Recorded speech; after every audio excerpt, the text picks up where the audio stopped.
Bonjour à tous, je suis Anthony de chez Moonshot et dans cette vidéo, on va parler du décret tertiaire. Donc dans cette vidéo, on verra à qui s'adresse le décret, que demande le décret, les méthodes de calcul de l'objectif, comment on atteint ces objectifs et enfin les dates importantes à retenir et les sanctions en cas de non-respect de ce décret.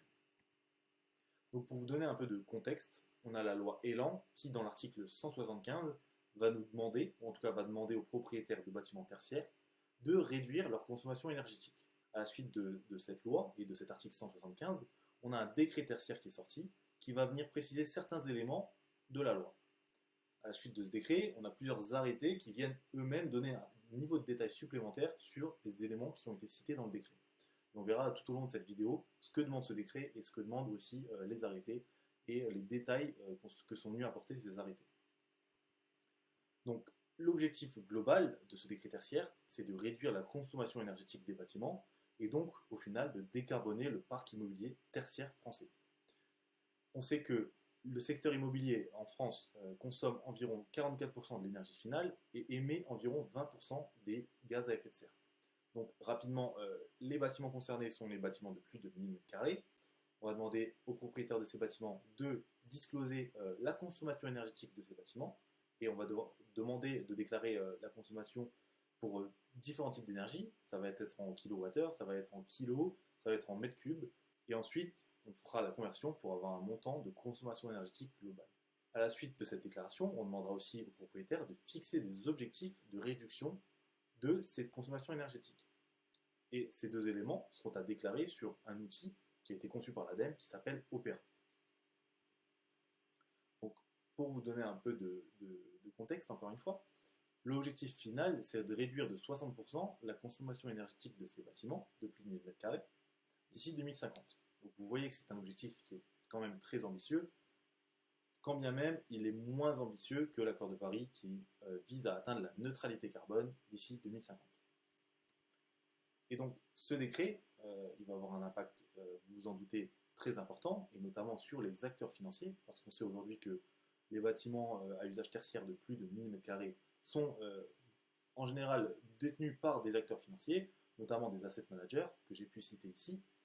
Et donc, il va y avoir un impact sur ces asset managers, parce qu'il va y avoir du temps qui va être dépensé pour mettre en place les systèmes de collecte, pour se renseigner sur la consommation d'énergie de ces bâtiments, parce qu'aujourd'hui, tous ces asset managers ne disposent pas de toutes ces informations, ou en tout cas, pas dans ce niveau de détail. On va avoir aussi ensuite la mise en place de logiciels, la mise en place de plateformes, la mise en place de contrats avec des prestataires qui récoltent ce type de données. Et forcément, on va avoir aussi un impact financier pour justement payer ces prestataires, dépenser de l'argent pour développer des outils, pourquoi pas internes, pour collecter ces données énergétiques, etc. Rapidement, vous pouvez retrouver les acteurs concernés très précisément en catégorie dans certains arrêtés. N'hésitez pas à me demander que je vous envoie ces arrêtés si vous voulez avoir un niveau de précision supplémentaire. Mais en tout cas, les acteurs concernés, en tout cas les bâtiments à usage tertiaire concernés, vont être les bâtiments à usage tertiaire marchand, notamment l'accueil de la petite enfance, l'audiovisuel, les bureaux, le commerce, la culture et spectacle, etc. Mais aussi des bâtiments non marchands, comme les bâtiments d'enseignement et les bâtiments de justice. Donc les bâtiments qu'on vient de citer et les bâtiments à usage tertiaire de plus de 1000 m², ça représente environ 83% du parc tertiaire français. Donc vous voyez finalement qu'à travers ce décret, on essaye de toucher la majorité du parc tertiaire français pour avoir le plus d'impact positif sur la réduction de consommation énergétique. Il y a un élément à avoir en tête qui est quand même, à mon sens, assez important, c'est que quand on parle de 1000 m², on parle de surface plancher. Donc je vais vous expliquer rapidement la différence entre surface plancher et surface au sol. Donc, vous vous en doutez, la surface au sol, c'est la surface que le bâtiment fait au sol, et donc son emprise au sol. Vous voyez ici dans ce carré noir, qui représente environ 1/7 du terrain de foot, puisque un terrain de foot fait environ 7000 m². Donc 1/7 de ce terrain de foot, ça fait 1000 m², comme ce que demande le décret tertiaire, en tout cas comme les bâtiments concernés par le décret tertiaire. Mais dans le décret tertiaire, on nous précise bien qu'on parle de surface plancher. Donc qu'est-ce que la surface plancher? En fait, c'est la surface qu'il existe entre le plancher et le plafond. Si cette surface de plus de 1,80 m, on va prendre en compte tous les étages qui sont de plus d'1,80 m en termes de surface plancher-plafond. Ce qui veut dire qu'un bâtiment comme le rectangle rouge, par exemple, qui ferait 100 mètres carrés en termes de surface au sol, et donc d'emprise au sol, qui serait relativement petit, si ce bâtiment-là fait 10 étages de 100 mètres carrés, dont la surface entre plancher et plafond est de 1,80 m, alors on va prendre en compte tous ces étages et ce bâtiment pourra être concerné par le décret tertiaire. Donc ça, c'est quand même assez important de l'avoir en tête parce qu'un bâtiment qui, en termes de surface au sol, peut être assez petit, mais peut être très haut, va être concerné par ce décret tertiaire. Donc maintenant, on va rentrer dans le vif du sujet pour comprendre vraiment à qui il s'adresse et surtout quels sont les bâtiments concernés. Donc ce décret, il s'adresse aux propriétaires de bâtiments de plus de 1000 m². Il y a 3 types de bâtiments de plus de 1000 m² qui sont quand même assez similaires, mais c'est important d'avoir ces éléments en tête. On a les bâtiments à usage tertiaire qui font plus de 1000 m² en termes de surface plancher. On va aussi prendre en compte les parties du bâtiment qui sont à usage non tertiaire, mais qui sont à usage accessoire à l'activité tertiaire. Et ça va être pris en compte pour le calcul des 1000 m². Le deuxième type de bâtiment, c'est les bâtiments qui sont à usage mixte, mais dont la partie tertiaire fait plus de 1000 m². Et on a enfin les ensembles de bâtiments qui, justement, ensemble, font plus de 1000 m². On va voir juste après cette petite spécificité qui est aussi importante à avoir en tête. Donc ici, je vous ai dessiné un super beau rectangle noir qui représente une unité foncière. Quand on parle d'unité foncière, on parle d'unité foncière au sens du cadastre, qui vient nous donner les parcelles de chaque bout de terrain, que vous pouvez retrouver d'ailleurs sur cet outil qui s'appelle Géoportail. Sur cet outil, vous pouvez par exemple taper votre propre adresse et vous verrez que votre parcelle fait une certaine taille et vous aurez tous les détails de cette parcelle. Si vous cherchez par exemple une école primaire qui se trouverait par exemple à côté d'une école maternelle et que ces deux bâtiments sont dans la même unité foncière, alors on va prendre en compte les mètres carrés de l'école primaire et les mètres carrés de l'école maternelle. Si l'école primaire fait 500 mètres carrés et que l'école maternelle fait 500 mètres carrés, on va prendre en compte donc les 1000 mètres carrés parce qu'ils se trouvent sur la même unité foncière. Donc ça c'est aussi important de l'avoir en tête parce qu'on aurait pu croire que vu que le bâtiment fait moins de 500 mètres carrés, enfin moins de 1000 mètres carrés, alors il n'est pas concerné. Mais là on parle vraiment d'unité foncière et on va regarder ça au sens du cadastre et en termes d'unité foncière. Donc évidemment il y a des exceptions, comme notamment les lieux de culte, ou aussi les bâtiments à usage de défense, notamment les bâtiments de l'armée par exemple, ou encore les bâtiments à usage temporaire, et là on parle vraiment des bâtiments qui sont construits pour moins de 3 mois dans une année. Donc maintenant qu'on a bien compris quels étaient les bâtiments concernés, on va voir que demande concrètement le décret.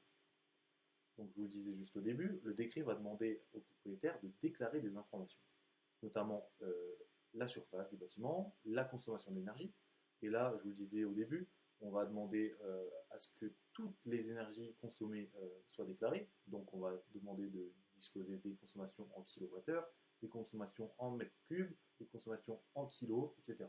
en fonction de l'énergie qu'on consomme. L'outil, qu'on verra juste après, fera lui-même la conversion pour avoir un niveau de consommation globale en termes de kilowattheure. On va demander aussi l'activité exercée. Est-ce que c'est une activité de bureau? Est-ce que c'est une activité de culture et spectacle? Est-ce que c'est une activité d'accueil de la petite enfance? Etc. Vous voyez dans ce rond rose que j'ai appelé année de référence, en fait, on va vous demander de discloser votre consommation énergétique en fonction d'une année de référence. Et là, on vous propose de choisir dans les années entre 2010 et 2019. Si pour vous, c'est plus avantageux de déclarer la consommation de 2011, parce que c'est la plus élevée, et que vous aurez moins de mal à la réduire, alors vous pouvez déclarer cette année de 2011. Et par rapport à cette déclaration d'information, je vous ai donné quelques exemples. On va vous demander de déclarer votre consommation en termes de chauffage, votre consommation en termes d'eau chaude, votre consommation en termes d'électricité, votre consommation en termes de climatisation et de ventilation, ou encore de différents équipements comme les ascenseurs et les frigos par exemple.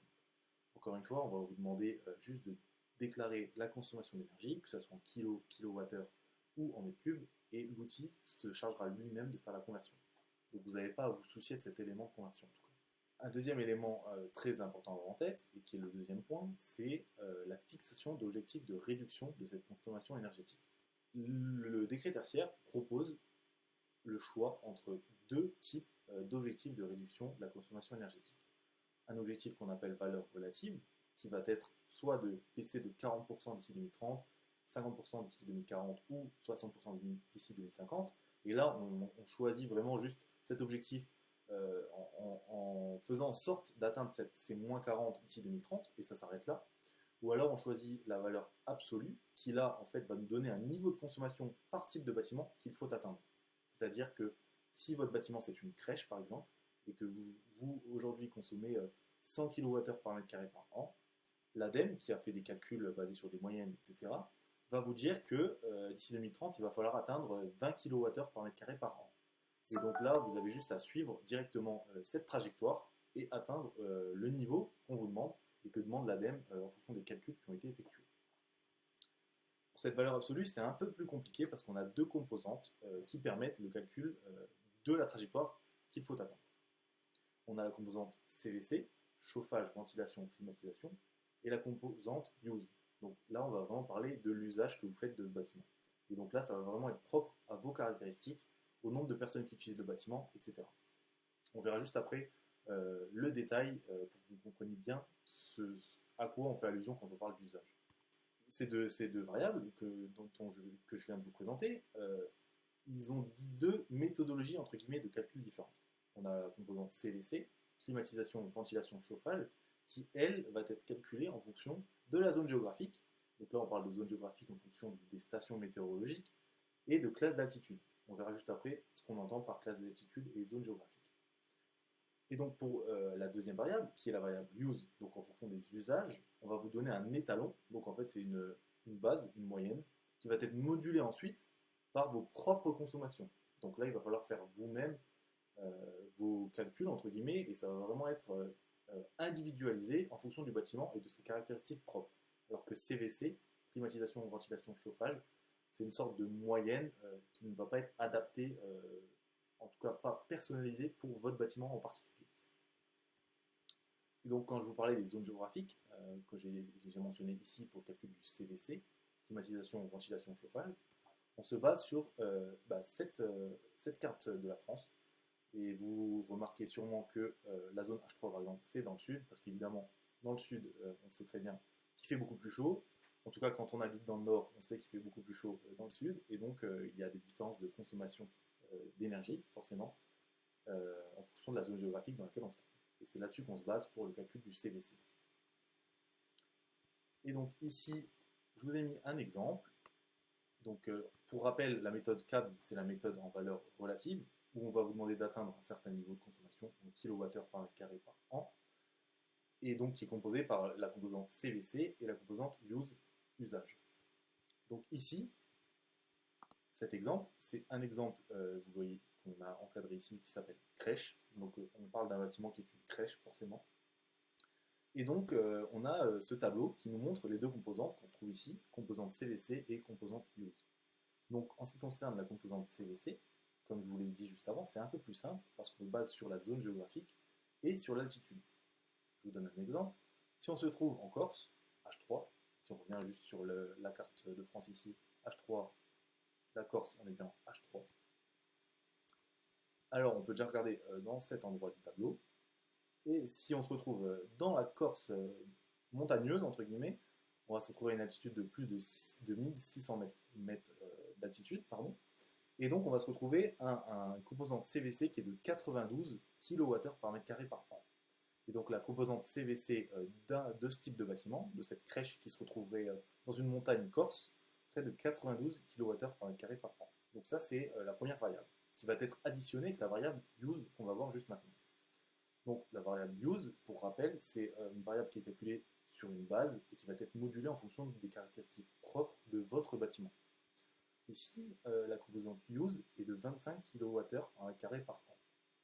Et en fait, on va vous demander de moduler cette valeur en remplissant vos propres caractéristiques et les propres caractéristiques de votre bâtiment. Vous voyez ici, indicateur d'intensité d'usage à renseigner par l'assujetti. Donc l'assujetti, c'est le propriétaire du bâtiment tertiaire de cette crèche, par exemple. Et donc, la valeur use modulée va être basée sur les 25 kWh par mètre carré par an, mais va être ensuite, encore une fois, modifié en prenant en compte votre propre caractéristique en termes de surface par enfant et en termes de taux d'occupation. Donc ici, c'est une moyenne, c'est une base qui est de 8 par enfant. Donc là, on parle de 8 mètres carrés par enfant. Mais si vous, en faisant vos calculs, vous vous rendez compte que sur un bâtiment de 100 mètres carrés, il y a 10 enfants, alors la valeur va être de 10. Donc c'est là où on parle de modulation. Parce qu'en fait, la valeur va être un peu modulée, même si la base est de 8, vous allez modifier en fonction de vos caractéristiques propres. Là, on va parler de taux d'occupation. Si ces 100 mètres carrés sont occupés par 10 enfants et qu'il y a 10 postes, alors la valeur ici va être de 100. Parce que le taux d'occupation va être maximal, il va être de 100 parce que vous ne pourrez plus accueillir, par exemple, 2 nouveaux enfants dans cette crèche. Et donc, en faisant ce remplacement, en mettant 10 ici et 100 ici, ça va forcément vous modifier la valeur use, qui ne sera plus une valeur use étalon, mais une valeur use modulée, en fonction de vos caractéristiques propres, encore une fois. Et vous avez ici tout un détail sur le calcul effectué. Ce n'est pas forcément un élément à avoir en tête, parce qu'en fait, l'outil de l'ADEME va vous calculer ça automatiquement. Vous n'aurez qu'à remplir la surface par enfant et le taux d'occupation. Je vous donne un autre exemple. Ici, on parle de bureau, activité de service administratif et de soutien. Vous voyez ici que la composante CVC est globalement la même, puisqu'on retrouve 92 si on se retrouve dans la montagne corse. Par contre, on a une composante use qui de base est déjà de 50 kWh par mètre carré par an, et le calcul change. Là, on parle de surface par poste et puis de surface par enfant. Vous voyez ici, poste de travail. Donc on parle de poste de travail. Et donc, c'est aussi pour ça que ici, vous voyez la valeur use d'étalon qui est supérieure. C'est parce que on sait très bien que des personnes qui travaillent dans des activités de service administratif vont consommer plus d'énergie, parce qu'il y aura forcément des chargeurs, des ordinateurs, des téléphones, et tout un système informatique qui va être lié à ce bâtiment et qui va consommer plus d'énergie. C'est aussi pour ça qu'on voit la différence entre 50 et 25 qu'on voit ici pour la crèche. Et donc vous voyez globalement que l'idée est la même, on a la composante variable CVC et la composante use. Si on part du principe que ce bâtiment, en remplissant les valeurs, retombe sur cette valeur use étalon par hasard, entre guillemets, on va prendre en compte le fait que ce bâtiment est en Corse, il est dans la montagne et il a la valeur use étalon par hasard. Et donc on aura une consommation totale du bâtiment qu'il faudra atteindre en 2030 de 92 plus 50, donc 142 kWh par mètre carré par an. Si aujourd'hui vous avez ce bâtiment, vous êtes le propriétaire, et que ce bâtiment a une activité de service administratif, et que vous vous trouvez par exemple à 500 kWh par mètre carré par an, je vous donne un exemple approximatif, et qu'il faut atteindre les 142 kWh par mètre carré par an d'ici 2030, vous voyez que la marche à suivre va être très importante parce qu'il y a une immense réduction à mener sur ce bâtiment en termes de consommation énergétique. Et donc ici, je vous ai mis des exemples de ce qu'on retrouve dans les annexes des arrêtés. Donc c'est assez intéressant. C'est pas forcément important d'avoir ça en tête pour vous en tant que propriétaire qui déclarez ces informations. Et c'est assez intéressant de voir les valeurs qui ont été prises, par exemple pour convertir des litres de fuel domestique en kilowattheure, etc. Vous avez ensuite à gauche, qu'on trouve dans les annexes des arrêtés, les stations météorologiques en fonction des villages et des villes. Par exemple, vous avez Nice, vous avez Carcassonne, etc. Maintenant qu'on a vu à qui s'adressait le décret, que demandait ce décret et les méthodes de calcul des objectifs de réduction, on va voir comment on pourrait atteindre ces objectifs de réduction. Donc le décret nous donne 4 axes et 4 leviers vis-à-vis de cet objectif de réduction. On nous donne l'amélioration de la performance énergétique, l'installation d'équipements performants, les modalités d'exploitation des équipements et enfin l'adaptation des locaux à un usage économe en énergie et comportement des occupants. Donc c'est les 4 leviers sur lesquels il faut agir d'après le décret tertiaire pour atteindre cet objectif de réduction. Donc le décret tertiaire ne nous donne pas vraiment d'outils, ne nous donne pas de méthode, mais là je vous donne un peu des exemples de ce qui pour moi pourrait être des leviers pour atteindre cet objectif de réduction. On a notamment les éco-gestes, donc sensibiliser les occupants, les locataires à ces éco-gestes, réduire la température à 19 degrés, éteindre les lumières, etc. On a ensuite des plateformes comme Deepkey qui permettent de faire un suivi très précis des consommations énergétiques. On a ensuite des choses un peu plus coûteuses, notamment l'isolation qui peut être changée dans les bâtiments, passer d'une fenêtre simple vitrage à double vitrage, etc. Ou encore le changement d'équipement pour passer par exemple d'une chaudière à une pompe à chaleur. On a d'ailleurs ce document qui a été fait par Negawatt, EDF et RTE qui nous donne vraiment les grands postes de consommation énergétique en fonction des bâtiments tertiaires. Et donc vous voyez ici, vu la grosseur du rond, que rien que de baisser le chauffage à 19 degrés par les locataires, donc là on parle vraiment d'éco-gestes finalement, donc on voit que les éco-gestes c'est une grosse part de la consommation énergétique et ça peut être un gros levier pour baisser cette consommation énergétique. On voit ici que 22 000 gigawattheures, donc là on parle du parc immobilier tertiaire français au sens large, donc c'est pour ça que c'est des chiffres aussi énormes, mais on voit que 22 000 gigawattheures pourraient être économisés en baissant le chauffage à 19 degrés. On a ensuite d'autres éléments, comme l'arrêt de la ventilation en période d'inoccupation, la climatisation à 26 degrés en occupation, l'arrêt de chauffage en période d'inoccupation, etc. Donc vous voyez que c'est surtout des éléments, entre guillemets, d'éco-gestes, des éléments qui sont propres aux locataires. Donc il y a un gros effort à faire en termes de sensibilisation de l'utilisation de ces bâtiments. On va parler rapidement de la plateforme Opera, qui a été conçue par l'ADEME. Je vous ferai une vidéo que vous pourrez trouver en commentaire sur la plateforme et comment remplir ces informations sur la plateforme. Je ne peux pas faire ça dans cette vidéo, sinon la vidéo serait trop longue malheureusement, mais je vous invite à aller regarder la deuxième vidéo que vous pourrez trouver en commentaire. Donc, par rapport à cette plateforme, elle va nous servir à plusieurs choses, notamment à moduler la valeur use que j'ai citée juste avant, donc à donner vos propres caractéristiques du bâtiment pour avoir votre propre niveau à atteindre. Ensuite, on va devoir déclarer les consommations annuelles d'énergie et l'outil va se charger de faire les calculs et vous n'aurez rien à calculer entre guillemets de votre main. On aura des informations sur les émissions de gaz à effet de serre qui vont être calculées encore une fois par l'outil en fonction de votre consommation énergétique.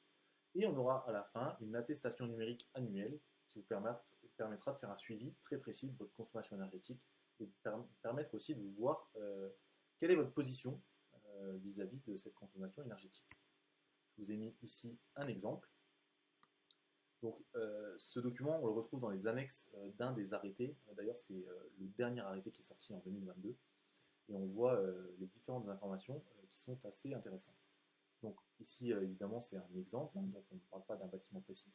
Mais on voit qu'on a les valeurs pour les objectifs théoriques en valeur relative. Donc, ici, CRELAT 2030, on parle bien des moins 40% de consommation énergétique qu'il faut atteindre en 2030. D'ailleurs, si vous faites le calcul de 280 kWh par mètre carré par an, donc ça c'est ce que le bâtiment consomme aujourd'hui, ce qui a été déclaré pour l'année de référence 2012, et si vous faites les moins 40% sur cette valeur, vous tombez bien sur les 168. Et si vous faites les moins 60% en 2050 pour cette valeur, vous tombez bien sur les 112. Donc ça c'est pour la valeur relative, en prenant en compte justement cette notion de moins 40, moins 50, moins 60% en 2030, 2040, 2050. Quand on parle du deuxième objectif, l'objectif, je vous le rappelle, CABS, qui est donc avec les deux variables CVC et use, on a la valeur 107 kWh par mètre carré par an. Donc vous voyez que entre 168 kWh par mètre carré par an et 107 kWh par mètre carré par an, c'est quand même plus compliqué d'atteindre cette valeur-là que cette valeur-là, quand on part de 280. Là, on n'a pas l'exemple de l'objectif là qui est modulé, parce qu'on n'a pas les vraies valeurs de l'entreprise, du bâtiment, mais on peut partir du principe que la valeur sera sensiblement similaire, et donc, en tant que propriétaire du bâtiment, on va plutôt choisir l'objectif en valeur relative, 168 kWh par mètre carré par an à atteindre en 2030, plutôt que 107 kWh par mètre carré par an en 2030. Ce document de l'outil Opera qui va nous être donné à la fin, quand on a rempli toutes les caractéristiques, il va nous donner aussi un niveau de consommation et d'émission de gaz à effet de serre, et on pourra suivre année après année qu'on a renseigné les années précédentes. Donc c'est assez important pour mener un suivi et voir si on atteint ou pas les objectifs. Vous voyez que ce bâtiment, à la fin, obtient 7 notes, parce qu'en fait, le document de l'ADEME va nous donner une note globale à la fin. Donc ça, encore une fois, c'est bien et c'est important pour pouvoir se benchmarker et voir où on se trouve, parce qu'évidemment, si on se trouve à la note la plus faible, forcément, c'est qu'on a encore un peu de travail à faire, et ça permet aussi de mettre en place des plans d'action pour améliorer justement cette note et la consommation énergétique des bâtiments. Donc maintenant qu'on a vu à qui s'adresse le décret, que demande le décret, les méthodes de calcul d'objectifs et comment on atteint ces objectifs, on va voir rapidement les dates à retenir, les dates clés et les sanctions en cas de non-respect de ce décret tertiaire.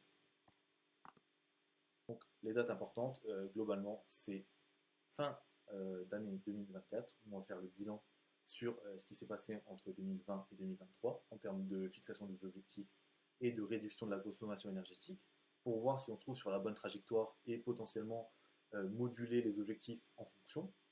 Et on verra aussi en 2031, 2041 et 2051 si on a bien atteint les objectifs de moins 40%, moins 50% et moins 60% de la consommation énergétique des bâtiments tertiaires de plus de 1000 m², je vous le rappelle.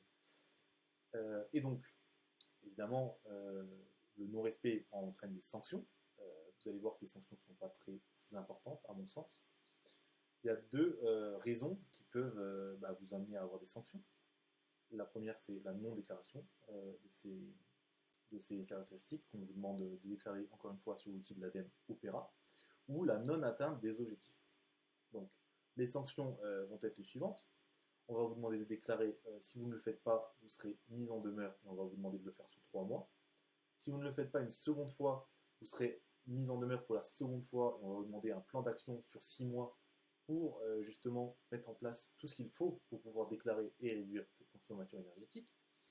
À la suite de ça, si vous ne le faites toujours pas, il y aura un système un peu de name and shame, parce qu'on va retrouver votre nom affiché en gros sur le site en disant cette entité n'a pas déclaré ses caractéristiques. Donc là, je pense que le risque pour vous se retrouve surtout ici, parce que en plus de ça, vous pouvez avoir une amende qui va jusqu'à maximum 7500 €. Je pense que pour des grosses entités, 7500 €, c'est vraiment pas grand-chose. Mais en revanche, le risque d'image que vous encourez si vous ne remplissez pas ces obligations est beaucoup plus important, même en termes de perte, une perte économique, parce que risque d'image égale potentiellement perte financière et économique à la fin. Donc je pense que c'est très important pour la transition, pour la décarbonation, mais aussi pour votre image de remplir ces informations et de les déclarer. Et surtout, n'oubliez pas de le faire avant Nouvel An, parce que c'est cette année qu'il faut les déclarer et avant le 31 décembre. Donc surtout, faites attention de bien prendre cet élément en compte et ne vous y prenez pas trop tard, sinon vous allez passer votre Nouvel An à remplir l'outil Opera de l'année. En tout cas, si vous voulez recevoir une vidéo par semaine de notre part, n'hésitez pas à scanner ce QR code et à vous inscrire à notre newsletter. Et si vous voulez recevoir la présentation, n'hésitez pas à scanner ce QR code. Il vous emmènera directement vers cette présentation que je viens de vous présenter dans cette vidéo. Et en attendant, je vous remercie pour votre écoute et à très bientôt.